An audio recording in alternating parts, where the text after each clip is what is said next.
Hello, a warm welcome. Namaste.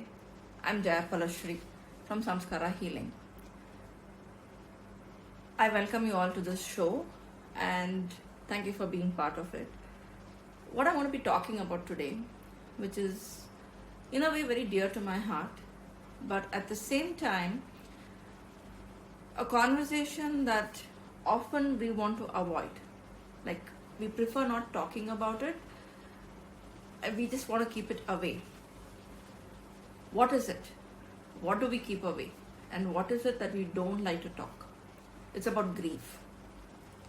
Grief is something none of us, no matter how difficult it is, we can prepare ourselves for it. We may say that it's inevitable, death is there, you have to face it. But today, we are getting so many calls, we are getting so many people coming to us, people who we know. This minute they are there, and next minute we don't have them with us.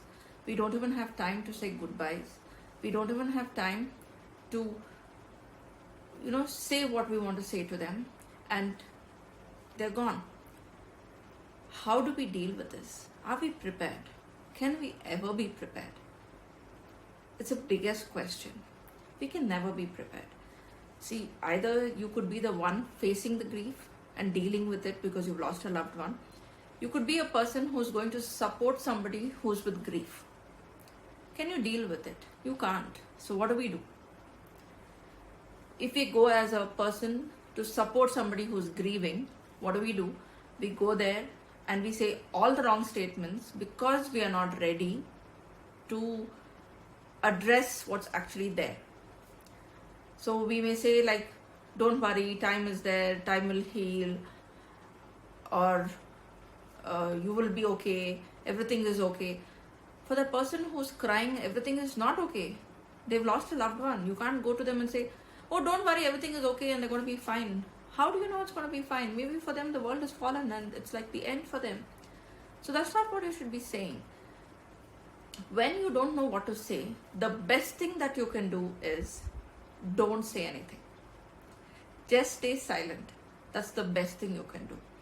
By not trying to say, by avoiding saying the wrong, at least you are saying, you're showing your support and strength by just being there for the person. That is one point, and I wanted to share this and I shared it. My next point is the one dealing with the grief. First and foremost, you're never prepared to face death, no matter what happens. So what do? Instantly, you get into a state of shock and denial. And you keep looking, saying, really, why me? Why did it happen to me? What did I do wrong? And those kind of things come to you. So you go through the phase of shock and denial. And that is like the first state. So many people are stuck in that state for a very long time. And as you go through shock and denial, the next thing that comes to you is pain and guilt. Especially for those who are not with their loved one at the moment of the death. The guilt that they carry is so much that dealing with it later is very painful. So the pain and guilt is something each and every one of us deal with it. But it's a phase and you have to go with it. Do not think that you can rush it or hush it or push it away. Or you may feel, I wish I could have done this. I wish I could have stayed more. I wish I could have said I love you. I wish I could have asked forgiveness. There can be many things. So the wishes remain as wishes. So the guilt is going to be there for some time. I will come to the point of how to deal with it.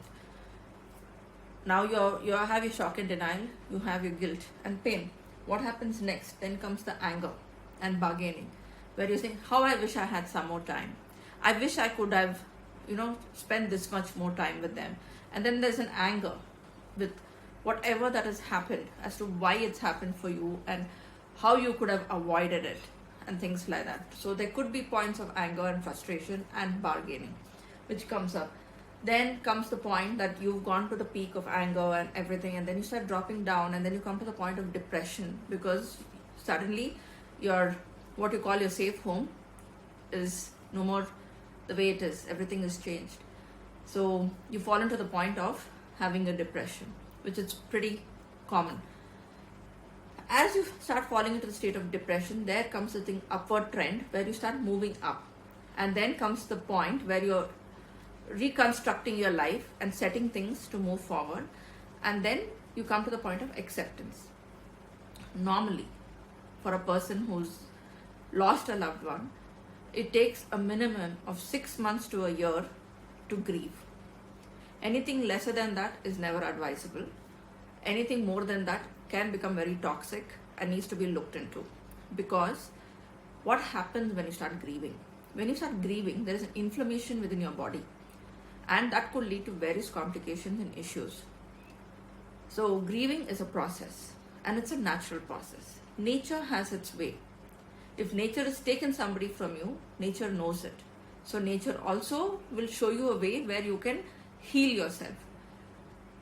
Having said that, it's a gradual process which you go through, and this just doesn't happen to us as humans. We can express ourselves. This grieving process happens in animals too. It also happens in plants. If you actually study plants in a shamanic way and you look at it, they support each other. When there is like a plant is dying or it doesn't have the kind of required nutrients, the other plants and trees around connect and start giving it the kind of life support. So this happens with all living things. Grieving is a very natural process. So nature is very much aware when you grieve that you're grieving. Allow the grieving process to go naturally. Go through the phases, accept your emotions. Don't try to show. And one more point. People think that when you don't cry, you're very strong. That is not true. You cry, you're strong.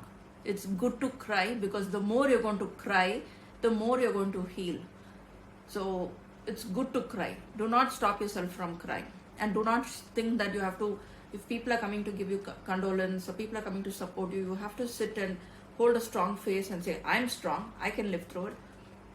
Good, you are strong, but it's okay to cry because the more you cry, the better you heal. So it's a process. Allow it to flow beautifully. And I know the word beautiful is not apt for grieving, but I'm talking about beautifully to let things happen in a systematic manner. So yes, we're speaking about all these things now. Grieving leaves a lot of pain, suffering within us. When you're stuck and you're not able to step out of it, it's been a year, you're not able to express yourself, please start seeking help. You very much need it. This is a big taboo in our society, unfortunately. Going to a counselor and going to a healer is a big no-no. Please go. It's needed. It's as good as going to a doctor or going to your lawyer or going to your priest in a temple. These people hold the same position. It so happens that healers and counselors originated and started from our country. India is rich in tradition. The West have incorporated it and they're living with it today. And everybody have a healer, they have a shaman, they have a counselor. But here, we shy away from these terminologies. And the minute somebody says you have to go to a counselor, oh my God, something is wrong with that person. He or she is going to a counselor, she's taking help. That means something is wrong mentally to her. A lot of those things come and people get really worried. There's nothing wrong. Going to a counselor is not a taboo. Going to a healer is not a taboo. If you go to a counselor, the counselor is ready to hear you out because time and again you're going to be crying and saying the same things. Sometimes maybe your family members may say, enough, it's time you move forward. But a counselor would never say that. A counselor would hear you out and you very much need that. You need a healer because if you're unable to release the grief by yourself, a healer is specifically like a shaman. If you're unable to release the grief by yourself, if you're unable to move forward, he or she, the shaman, would help you step out of that zone back to your normalcy, which is very much needed if you're not able to get out of it in the 6 to 1 year period. Other than that, what else can you do to move forward? Join meditation. It really helps you to kind of connect back to yourself. Get into support groups. There are many support groups available online today. Spend time in nature. It's kind of the best therapy anywhere in the world. Next, look at going for walks in nature, like walking bare feet to ground yourself, to help yourself heal. Take a change of environment. It's the best thing to be doing is take a shift of place and bring about the healing to yourself. Talk about it. Express yourself. Especially if you find it difficult to communicate to your family, communicate to your loved ones.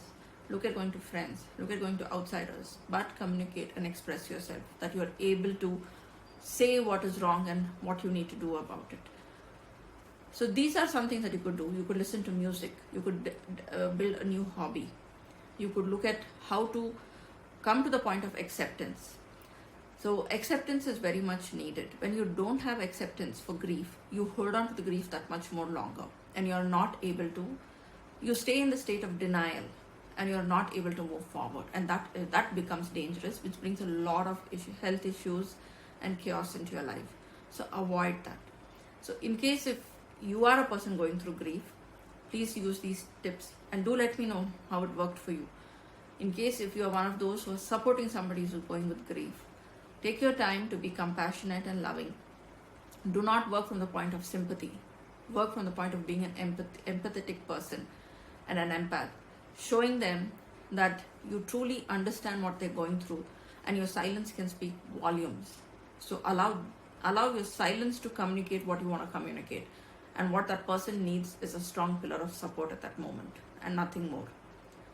So those are some of the things. The other things which is very dear to me and which I truly and strongly believe in and recommend are crystals. So if you're really going through a grieving phase and you really don't know what to do with it, there's something called Apache tear crystal, which is like, it's an obsidian, which is very good. The bracelet, I don't have it with me, and because of lockdown situation I'm not being able to source any new crystals off late. That is very good for a person who's in the stage of grieving and things like that. Other than that, the other crystals I would recommend is, one is black tourmaline, to calm you down completely and bring you emotionally grounded. You have crystals like amethyst, which is excellent to calm your mind down. Clear quartz, which will also calm your mind and stress you, like bring the stress down. The other one which is really excellent is, this is called smoky quartz. It really helps you to ground. I don't know whether you can see the actual color.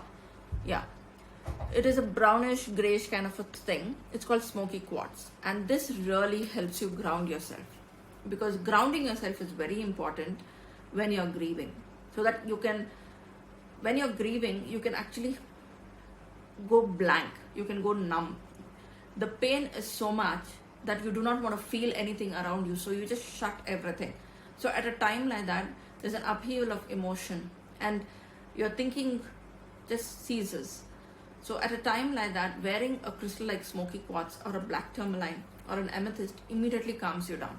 Now obviously, if you're in that moment of grief, you cannot run and pick up a crystal and wear. It's not going to happen. It's all practical reasons. But after that, get back into trying to source a crystal. Even rose quartz, it's excellent to wear. So you could wear rose quartz, I repeat, rose quartz, clear quartz, amethyst, black tourmaline, or smoky quartz. All these will work really good for you if you want to wear them. And I personally use them.